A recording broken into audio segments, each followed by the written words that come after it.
Desafortunadamente, esta aparente guerra entre la ciencia y la fe no es solo propagada por los nuevos ateos. Cada vez que un ministro dice algo como ¿a quién le vas a creer? ¿A la ciencia o a Dios? Perpetúa la falsa idea de que estamos obligados a escoger entre las verdades de la ciencia y las verdades de la escritura. Aunque Dawkins y sus seguidores predican que es imposible ser una persona racional y tener fe en un Dios creador, la evidencia nos demuestra lo contrario. Como escribió C.S. Lewis, los hombres se hicieron científicos porque esperaban ley en la naturaleza, y esperaban ley en la naturaleza porque creían en un legislador. Entonces, el verdadero conflicto es entre la fe y una filosofía naturalista que, desde el principio y por definición, elimina a Dios de la ecuación. Eso no es ciencia. Una cosa es sugerir que la ciencia no puede responder a las primordiales preguntas de propósito. Otra cosa es desechar el propósito como una ilusión solo porque la ciencia no puede lidiar con él. John Lennox.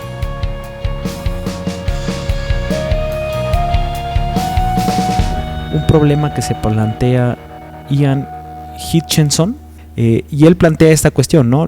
Que fue uno de los primeros problemas que nosotros dijimos. ¿Puede un científico creer en milagros? ¿Puede un científico tener fe? Y fíjate, o sea, a lo mejor podríamos responder con algunos argumentos, pero puedo mencionar, por ejemplo, a Isaac Newton, que era creyente. Sí. Puedo mencionar a Pascal, Ajá. el cual, digo, son científicos de su tiempo, son de esos que eran científicos, filósofos, matemáticos a la vez, ¿no? Pero bueno, es gente prodigiosa, ¿no? Sí. Con una capacidad mental muy alta, ¿no? Sí. Roger Bacon. ¿Hay otro Bacon? Francis Bacon. Lo dije al revés. Sí, Francis Bacon, que es por muchos considerado como un padre del pensamiento científico también, pero hay un Roger Bacon también en la historia y es un monje. Sí, no, aún para los El único Bacon que conozco es el que va en las hamburguesas. Bueno, Francis Bacon era inglés, ¿no? Okay. Y es importante dentro del pensamiento de la filosofía de la ciencia. Okay. ¿No? Es de esos que mantuvo ese postulado de que el conocimiento científico es de los más fiables, ¿no? Uh-huh. Lo cual es real, ¿no? Uh-huh. En cierto sentido, uh-huh. ¿no? Entendiendo los límites que tenía, ¿no? Pero Roger Bacon, del que estoy hablando, yo tampoco lo conocía, porque el discurso ateísta desecha todo lo que es, sobre todo de la Edad Media principalmente, ¿no? Y todo lo que le huele a Dios lo desecha. Uh-huh. Pero este hombre, Roger Bacon, ya quedará tarea de cada quien investigarlo, promovió muchos de los avances científicos de su época, ¿no? Y él era teólogo, ¿no? Lo quiero mencionar porque entra para muchos y para mí también entra dentro de esa categoría de los que han sido científicos y han tenido fe a la vez, ¿no? Obviamente él destacaba más por su aspecto de teólogo, ¿no? Como Tomás de Aquino a lo mejor, uh-huh. Pero no había un conflicto entre reconciliar ciencia y fe para este tipo de personas, ¿no? También, ya pensando por ejemplo en autores actuales, Francis Collins, yo la verdad no había escuchado su testimonio, es interesante, porque justamente lo que demuestra esto es que la fe no es un obstáculo para el desarrollo científico de las personas y que la ciencia no es un obstáculo para la fe. Así es. Porque así como algunos tuvieron fe de inicio y pudieron desarrollar un pensamiento científico, hubo gente que a partir de la ciencia pudo desarrollar un pensamiento de fe, o sea, reconocer la existencia y necesidad de Dios. Así es. Y eso me parece muy interesante de comentar, porque entonces no hay una cuestión de desvinculación, sino al contrario, hay gentes muy de una mente muy alta, mucha capacidad, que han podido reconciliar ambas posturas, ¿no? Sí, hay un físico premio Nobel, no recuerdo exactamente el año, ni el nombre. Ese sí va a ser una deuda, pero sí. Estoy seguro de esto que decía que entre más conocía de ciencia, más conocía y entendía a Dios, ¿no? Hablando de física, por ejemplo. Sí, ¿no? Sí, por ejemplo, yo también tengo aquí al doctor James Tour, es profesor de química, está considerado una de las 10 mentes científicas más relevantes o más, ¿cuál es la palabra? Una de las 10 mentes una de las 10 mentes más influyentes del pensamiento científico, hablando de su área, ¿no?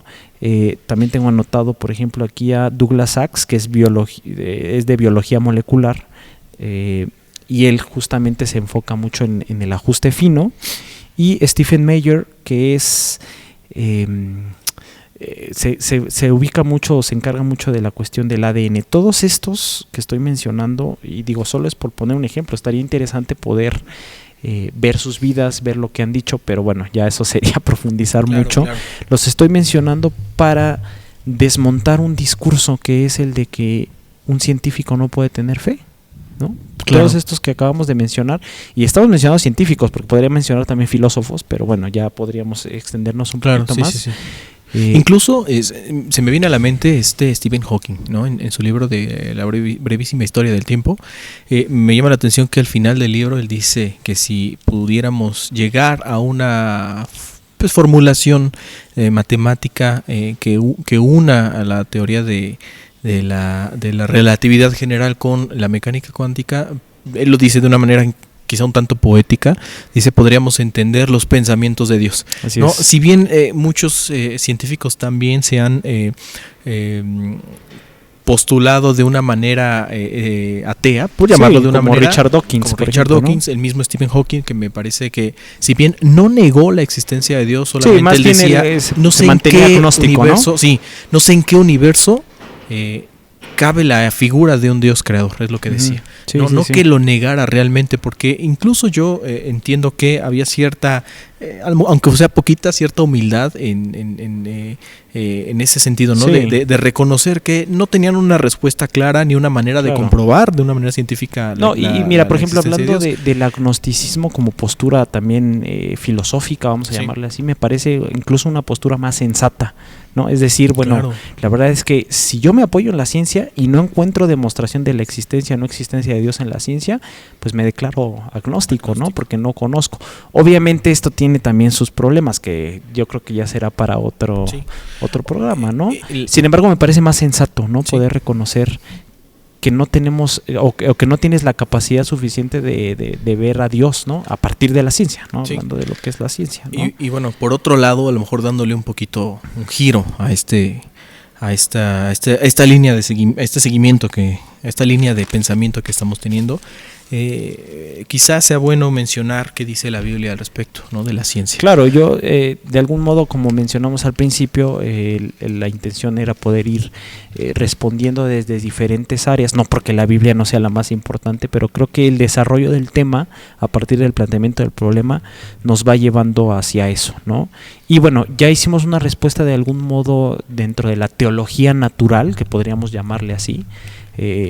Pues ahora ya más específicamente podemos hablar sobre lo que opina la Biblia, ¿no? Lo que dice la Biblia, que no está peleado con todo lo que acabamos de decir, al contrario, está respaldado por todo esto, y creo que es interesante, ¿no? De hecho, bueno, ya mencionamos algunos algunos científicos creyentes, ¿no? Que no tienen ningún problema con esto, pero creo que este tema de la Biblia también es interesante porque también hay unos temas de relación ahí con las ciencias que podrían parecer o aparentemente son irreconciliables, y bueno, hay que asumir o ver qué respuestas nos da, ¿no? La Biblia con respecto a eso. Creo que es importante lo que tú mencionabas al principio, ¿no? El mantener la idea de que en sí la Biblia no es una enciclopedia.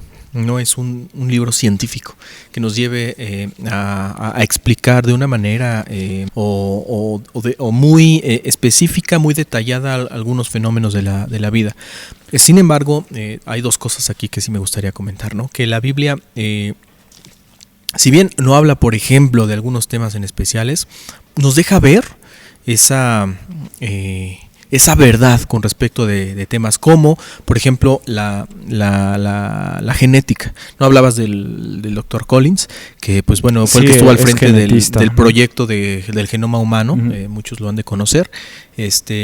Si bien la Biblia no habla, por ejemplo, como tal de genes, de ADN, de cromosomas, etcétera, pero hablaba algo muy interesante en el Génesis, ¿no? Decía que la semilla de su fruto según su género, ¿no? Y es una manera muy simple de decir que pues el árbol de peras no de manzanas o no de sandías, ¿no? Desde el principio se ve ese orden, esas que leyes. Dios postuló, que Dios impuso sobre la naturaleza y sobre toda la creación. Sí, y por ejemplo, pensando en el ADN, en los salmos, hay un salmo del rey David que dice: mi embrión vieron tus ojos justo antes de nacer, y en tu libro escrito estaba todas aquellas cosas que tendrías para mí.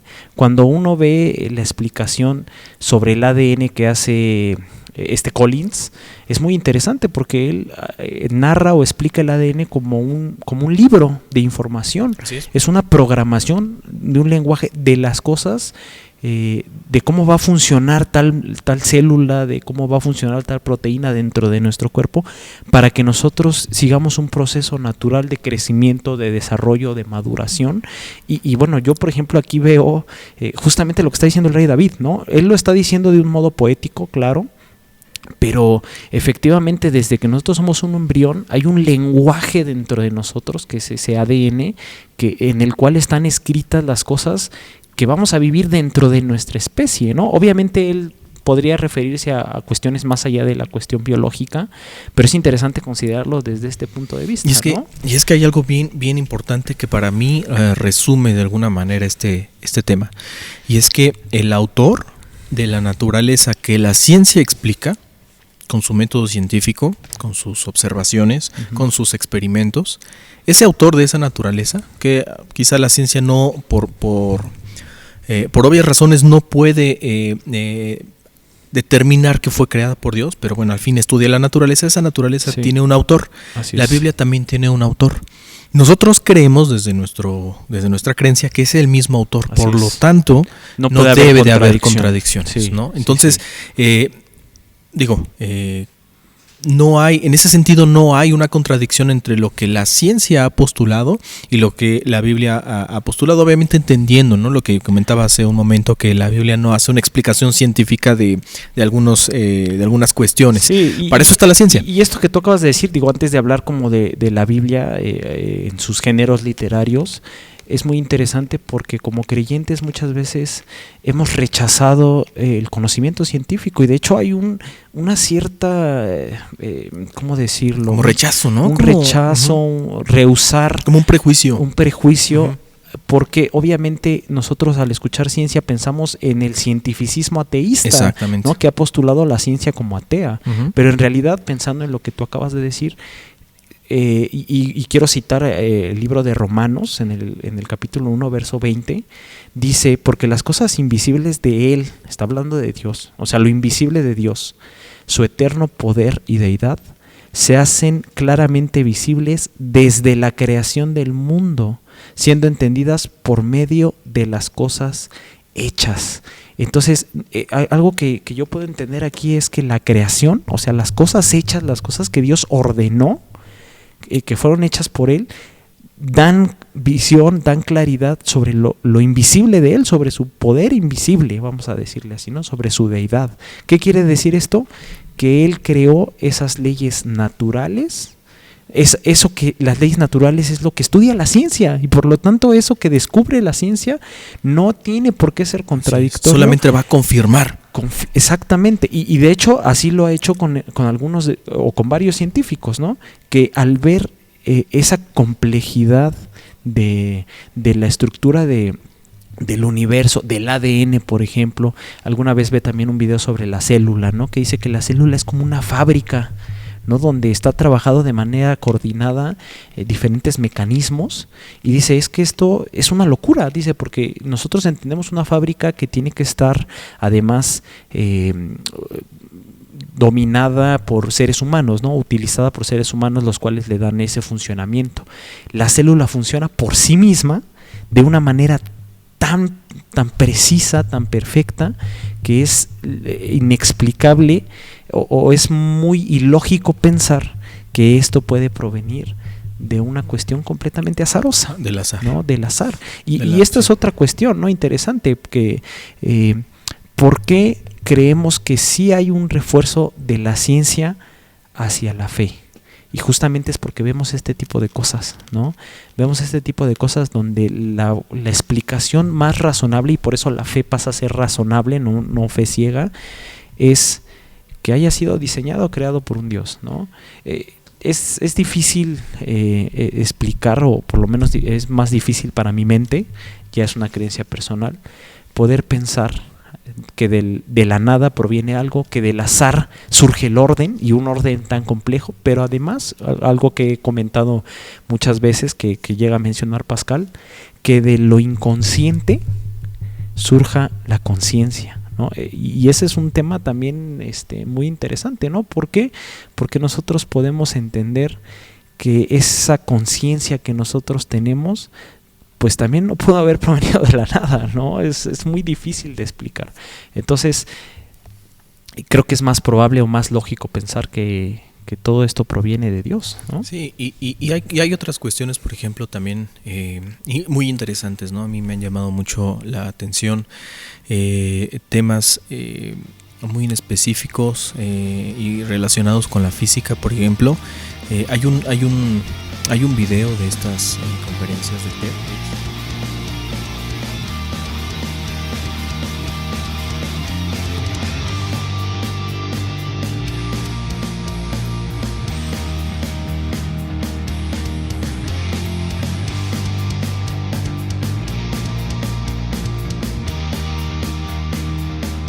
Y el científico son ambos intérpretes de la revelación de Dios. Ambos pueden trabajar para que la humanidad tenga una imagen cada vez más completa de la realidad natural y espiritual en la que vivimos, mostrándole al mundo las maravillas de su creador. Me pareció muy muy interesante cuando lo vi. Honestamente, como dicen por ahí, me voló los sesos, me explotó el cerebro, porque estaba relacionando un tema de física moderna incluso con cuestiones teológicas, ¿no? Cosas que pues como ya lo hemos mencionado, parece que no hay relación alguna, pero la verdad es que es impresionante, al menos a mí me impresionó ver las similitudes tan grandes que hay. Él mencionaba, antes este es un video que está, lo pueden encontrar en YouTube, es una conferencia de estas de TEDx, y lo pueden encontrar como ¿cómo se llama el video? Bueno, esta es una de antes, este es un video que lo pueden encontrar por ahí en YouTube. Es una conferencia de TEDx. Vamos a poner el vínculo, el link del video también en la descripción de este mismo video. Y este científico, a la vez teólogo, habla sobre 3 puntos en específico de la física. Habla de la relatividad especial de Einstein. Habla de lo aleatorio de la materia a nivel subatómico, y él habla de el entrelazamiento cuántico. 3 temas que la verdad se encuentran muy relacionados con la teología. Él empieza con la relatividad de Einstein. Yo sé que todos conocemos la teoría de la relatividad. Bueno, hemos escuchado hablar de la teoría de la relatividad. No la entendemos, sí, claro. No, básicamente la teoría de la relatividad quiere decir que es una relación entre tiempo y velocidad. Así es. Postula básicamente que entre más rápido tú te muevas, el tiempo corre más despacio, o es relativo, sí, al punto de vista del observador, ¿no? Básicamente lo que nos dice es que el tiempo es relativo, ¿no? Sí, relativo al observador. Así es, y a la velocidad. Vamos a poner un ejemplo muy, muy fácil. Si uno se pudiera mover a la velocidad de la luz, lo cual es imposible, necesitarías por otras razones. Sí, porque necesitaríamos energía infinita. Sí. Lo que pasaría si nosotros nos moviéramos a la velocidad de la luz es que el tiempo no avanzaría. Así es, esto se ha comprobado, ¿no? Con pruebas de laboratorio, científicas.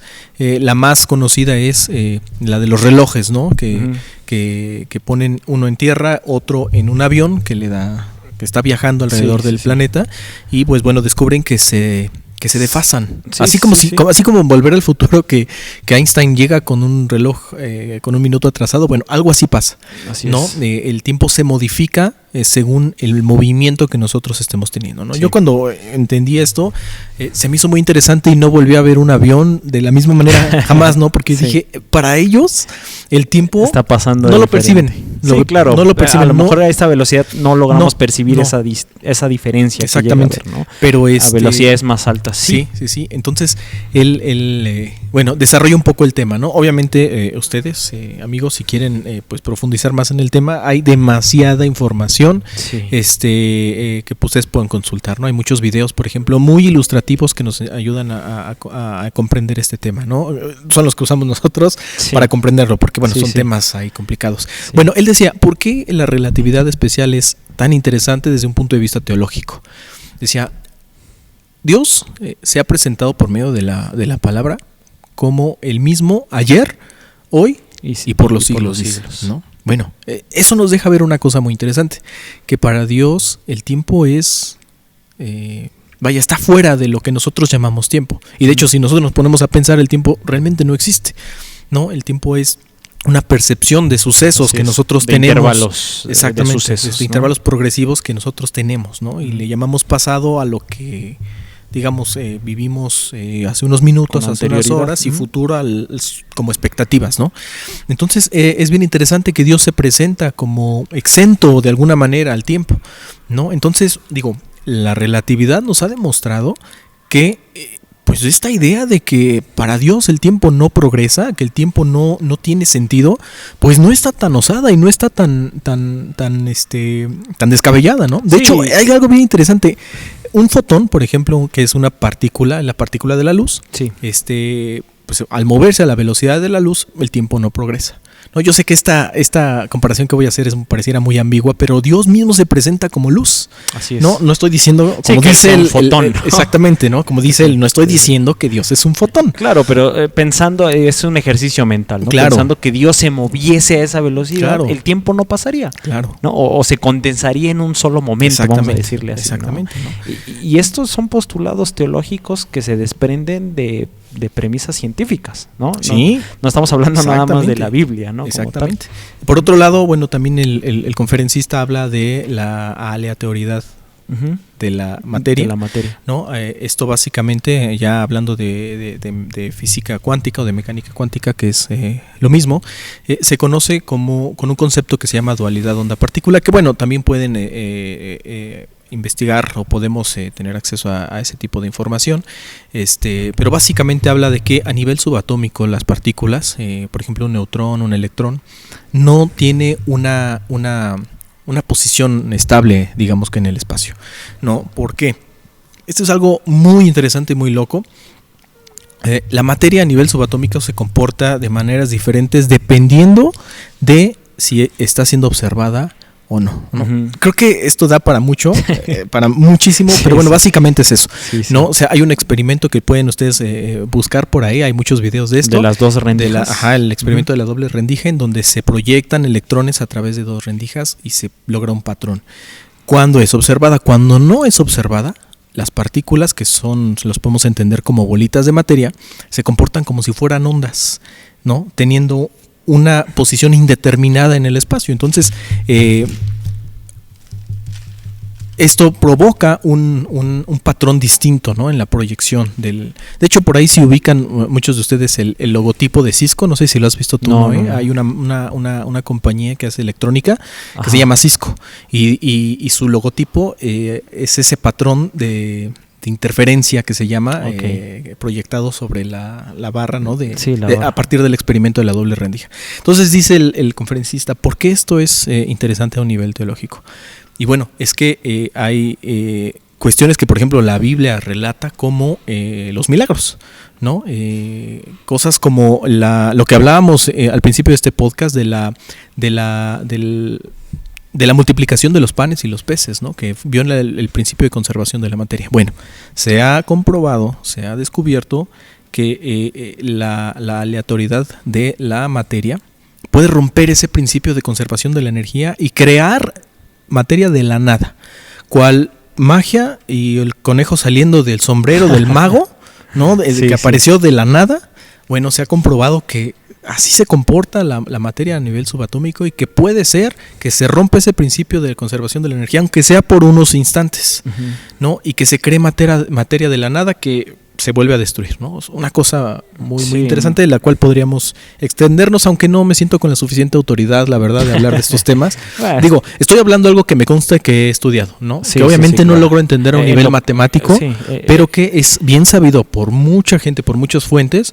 Estoy usando la fe en esto, en que esto es real, ¿no? Digo, usando la lógica, y es una verdad a priori, ¿no? El saber que, pues bueno, no es una mentira esto, que es algo real, que la ciencia, usando el método científico, ha llegado a una conclusión. ¿No? Entonces, digo, es una manera de explicar a lo mejor los milagros, ¿no? Obviamente esto es una sugerencia. Esto no es que estamos diciendo que sea necesariamente. Exactamente. Sí, ¿no? Pero es interesante la similitud que hay entre ambas. Y de hecho, justo lo que yo quería comentar es que hablamos sobre otros modelos, ¿no? Que era de conflicto, que era de independencia, y aquí estamos viendo ya un modelo de integración, por así decirlo, ¿no? Es decir, donde podemos entender postulados o demostraciones científicas y ver el diálogo, la comunicación o el complemento que puede tener con la teología, ¿no? Así es. Bueno, teología me refiero con la creencia, ¿no? Con la fe. Sí, ¿no? el punto de vista. Así es, ¿no? Okay. Y que entonces no necesariamente están peleados, ¿no?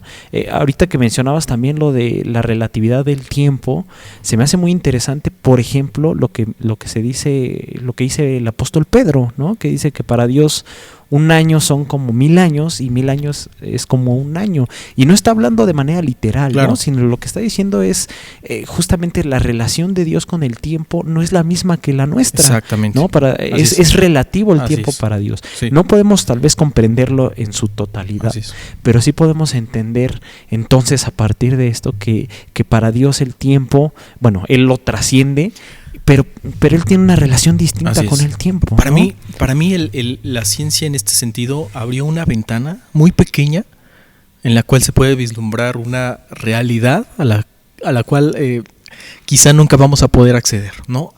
Es un suceso realmente histórico para mí porque, insisto, nos dejó ver algo de esa naturaleza, de esa creación, ¿no? Que viene de parte de Dios, obviamente desde mi punto de vista cristiano. Claro, ¿no? Y eso confirma lo que nosotros hemos dicho, que los descubrimientos científicos postulan o generan un cierto cuestionamiento y es a partir ya de una postura de fe que uno resuelve esa situación, pero no es una resolución ciega, ¿no? Es una resolución inclusive hasta lógica, ¿no? Es un planteamiento que uno se puede hacer de manera lógica y decir, bueno, me parece que la respuesta más lógica y más probable es esta. Es eso, ¿no? Es lógicamente probable. Así es. O sea, no se puede descartar. Claro. No puedes decir, ¿sabes qué? No es posible. Claro, y con esto no estamos diciendo que esa sea la demostración de la existencia de Dios, por supuesto, sino que ese es un punto muy fuerte para tener fe en Dios. Claro. ¿No? Y eso es la fe, a final de cuentas, ¿no? Claro. Es tener la certeza de lo que no se ve. La convicción de lo que no se ve. Exactamente. Sí. Y no es porque sea ciega, ¿no? Sino que hay un punto donde tú no alcanzas a ver, como en estos ejemplos, no alcanzas a ver ciertas realidades, pero están ahí y sabes que lo que alcanzas a ver te lleva a esa conclusión. Así es. ¿No? Bueno, y por último, el último punto del que hablaba el conferencista, hablaba de una cosa que en lo particular a Einstein le voló la cabeza, ¿no? Él le llamaba a esto conexiones fantasmales a distancia, y obviamente estoy hablando de estoy hablando de la interconexión o la ¿cómo lo llaman? Sí, voy a grabar desde el tercer punto. Que hay como una comunicación entre un... Pero no quiero decir el concepto como lo manejan. ¿Superposición cuántica? No. Superposición, ¿no? Sí. Sí, o sea que puede estar como en dos lados a la vez. Sí, que superposición. Que 12 partículas pueden estar. Sí, superposición cuántica. Sí, ok. Bueno, y por último, hay un tercer punto del que les hablaba al inicio de esto, que el conferencista habla en su video y él toca el tema de la superposición cuántica. No, entrelazamiento cuántico. Ok. Bueno, síguele. No, es que sí son dos cosas diferentes. Okay. Sí. Bien, y por último, como un tercer punto que el conferencista de este video toca, habla de un tema que al mismísimo Einstein le voló la cabeza en su momento, y él lo llamaba como conexiones fantasmales a distancia, ¿no? Y estoy hablando de El entrelazamiento cuántico. Se me fue. Dilo, síguele, nada más cortamos ese cachito. Y estoy hablando del entrelazamiento cuántico. Este es un concepto, la verdad es que muy, muy complicado de entender, porque nos plantea básicamente que dos partículas pueden estar conectadas entre sí, no importando la distancia que se tenga, ¿no? De hecho, está muy interesante que hay experimentos ya en la actualidad que han hecho por medio de este entrelazamiento cuántico, en el que han transportado una partícula de un lugar a otro. Es una cosa... Sí, como si estuvieran en dos lugares a la vez, ¿no? O sí. parecido, ¿no? Bueno, no. O sea, si tú modificas una de las dos partículas, la otra se ve afectada en tiempo real, vaya, al instante. Okay. No le gustaba a Einstein porque él, obviamente, con sus teorías, postuló, definió que no hay nada más rápido. Su teoría no explicaba esta parte, ¿no? Como tal. Más bien, él decía que no había nada más rápido en el universo que la velocidad de la luz. Okay. Esto violaba ese principio, porque no había manera de que en tiempo real se pudiera modificar una a distancia de la otra. Y que fuera instantáneo, porque tenía que haber un viaje, un traslape de información. Claro. Entonces, a él no le gustaba y él le llamaba conexiones fantasmales a distancia, no de una manera un poco como burlesca, como así, ¿no? Así como que estás hablando de algo, no. Bueno, esto posterior a su muerte se comprobó, ¿no? Por experimentos que se hicieron, y algo, como te comentaba, muy muy interesante y muy loco, la verdad es que se logró hacer se logró teletransportar una partícula de un lugar a otro en las Islas Canarias. Se logró hacer ese experimento y con éxito, ¿no? Obviamente, ¿no? Y eso es algo que rompe con toda la idea que tenemos de realidad, ¿no? Exactamente, con esa concepción que tenemos de la realidad. Y que da pie a muchas posturas teológicas. Bueno, ¿por qué es importante o por qué es interesante desde el punto de vista teológico? Bueno, otra vez tenemos a Dios con uno de sus atributos que se llama la omnipresencia, que dice que prácticamente es su presencia en todos los lugares al mismo tiempo, ¿no? Entonces, de la misma manera que los otros... que el ejemplo de la luz, por ejemplo. De la luz, no estamos diciendo que Él es una partícula entrelazada con nosotros, pero Él nos garantiza eso. ¿Cómo? No lo sabemos. No sabemos, no podemos dar explicación a cómo Dios puede estar en todos los lugares al mismo tiempo. Yo he contado muchas veces una experiencia que tuve cuando tuve la oportunidad de viajar a Sudamérica. Pues yo tenía una crisis por ahí y Dios me llevó a entender que Él también estaba allá, ¿no? Obviamente hablamos de una distancia determinada, pero yo pude entender que la presencia de Dios realmente estaba allá también, que no hay una barrera espacial, ¿no? Entre la presencia de Dios y nosotros. Entonces, pues por eso es interesante teológicamente, ¿no? Porque y justo yo creo que esa parte que tú dices, no es que se esté diciendo que Dios sea eso, ¿no? O sea, sino que más bien hay posturas teológicas que no están tan alejadas de lo que la realidad científica nos está diciendo. Así ¿no? es. O sea, digo, sonarían en algún momento muy fantasiosas, tal vez. Ridículas incluso. Y ahorita pues ya no son tan ridículas. Claro, ¿no? Claro. Y esto además a partir de su archirrival, la ciencia, ¿no? Y eso es interesante, ¿no? Porque justamente el terreno que regularmente se tiene, o la concepción que se tiene de que es su enemigo o su antagonista, da mucho juego para esto, ¿no? Para tener fe. Yo espero, a lo mejor es un deseo, ¿no? Que conforme va a ir avanzando la ciencia, no sé a dónde vamos a llegar, ¿no? El libro de Daniel, por ejemplo, decía que en los últimos tiempos la ciencia iba a crecer de una manera, pues, no lo dice así, pero yo le diría exponencial, ¿no? La verdad es que hoy por hoy, en el año 2020 en el que estamos haciendo esto, hemos sido asombrados y rebasados. Nuestra visión sobre la ciencia y la tecnología ha sido rebasada de una manera, pues, interesante, increíble. Ese desarrollo científico, tecnológico, nos ha sorprendido, yo creo que a todos. Y yo creo que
en el siguiente episodio de Epílogos, para la conclusión de este interesante tema.